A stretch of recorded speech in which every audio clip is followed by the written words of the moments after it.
Transcription number 102. Madam, I rise to support the railway budget presented by Sri George Fernandez for the year 2010-2011. Sri George Fernandez has his association with the railways for the last 60 years as a labor leader. As a labor leader, most of his energy was concentrated in making demands on behalf of the workers of the railways. Now he has been put in a position to look after the affairs of the railways as also the well-being of the workers who are working with the railways. Since he is at the helm of affairs, since he was a labor leader and his words carry weight with the workers, I hope under his stewardship the workers of the railways would perform better, would do their jobs better, and would see that the railways perform better. In this way, not only would the railways satisfy the people who travel, but also the functioning of the railways in general would improve. The Indian Railways are the biggest network in the whole of Asia and the second largest in the world. Not only the Indian Railways are big in size, but their problems are also big in proportion to their size. And the things that the people want the Indian Railways to do for them are also big. Sir Mr. Fernandez, on the 2nd of February, had come out with a status paper wherein he has given the current position of the Indian Railways, the problems that the Indian Railways are facing, and also the innumerable demands, including the demand for providing employment on a large scale in the railways to the unemployed. I hope that in this discussion on the railway budget, the participants would offer some constructive, useful, and practical suggestions.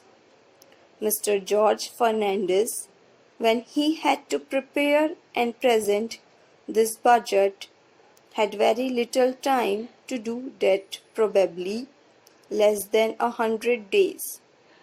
But even within that short period, sir, he has come out with some new ideas, with a new approach with regard to the functioning of the railways. He has laid emphasis in the budget on modernization, on energy conservation, and on computerization wherever it is necessary, though he has expressed his helplessness in providing more jobs to the unemployed in the railways. He has tried to generate jobs outside the railways with the help of the railways. It may relate to afforestation and things like that. He has extended the computerization of booking from the present 4 metropolitan cities to 5 more cities, among which Bengaluru is included. Whenever an air accident takes place, the compensation that is paid is very high. What Mr. Fernandez has done is that in the case of the railway accident, also he has raised the amount of compensation from the present rate of 1 lakh rupees to 2 lakhs of rupees in accidents, whether it is the rail accident or air accident. The loss of life is the same, and any life lost can never be recovered. Another thing that is to be welcomed is that he is going to provide more accommodation and more seats to the second class passengers by gradually withdrawing the first class AC coaches and the first class coaches. I hope while withdrawing these facilities and extending them to the second class passengers, the existing comforts and facilities of the second class would further improve. I hope in all second class carriages cushioned seats are going to be provided. Socialism is not leveling down, but socialism is leveling up. When we withdraw facilities from the higher level, the facilities for the lower level should be improved so that the traveling comforts for the lower level improve. Another innovative idea that Sri George Fernandez has thought of amidst the constraint of resources is financing the West Coast Railway line, which is popularly called the Konkan Railway line. This railway line was initiated when Professor Madhu Dandavate was the railway minister about 12 years ago. Once that government went out of power, this scheme got put into cold storage. Of course, in the last year's budget, Sri Madhav Rao Scindia had made some provision for construction of the line from Mangalore to Udupi.